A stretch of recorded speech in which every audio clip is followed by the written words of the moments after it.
March 2024-এ আমাদের যে জাতীয় ঋণ ছিল তার তুলনায় মার্চ 2025-এ আমাদের জাতীয় ঋণের পরিমাণ 10 থেকে 12% বেশি। এখন এই বেশি হবার কারণটা কি? এই কথা সর্বজন বিদিত। জননেত্রী শেখ হাসিনা সরকারের শাসনামলে দেশে প্রভূত উন্নয়ন হয়েছে, অবকাঠামোগত উন্নয়ন, যোগাযোগ ব্যবস্থার উন্নয়ন হয়েছে। 16 বছরের শেষে শেখ হাসিনা সরকারের যে ঋণ ছিল,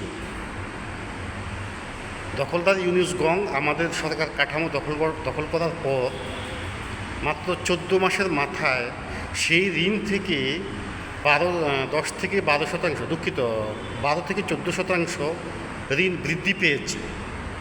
তাহলে তারা কি কাজটি করেছে? কোথায় গেছে এই টাকা? কোন খাতে এই টাকা ব্যয় করা হয়েছে? আমরা তো এ পর্যন্ত দেখিনি এই দখলদার গং কোনো কাজে হাত দিয়েছে, কোনো উন্নয়নমূলক কাজ। শুধু টেন্ডারবাজি, দখলবাজি, চাঁদাবাজি ছাড়া এছাড়া তো কোনো কাজ করতে আমরা দেখিনি। তাহলে এই টাকার সোর্সটা কি? এই টাকা কোথায় খরচ হয়েছে? এখন আমাদের মাথাপিছু আমাদের যে ঋণ, সেই মাথাপিছু ঋণ আমাদের এখন প্রায় 1 লাখ টাকার কাছাকাছি।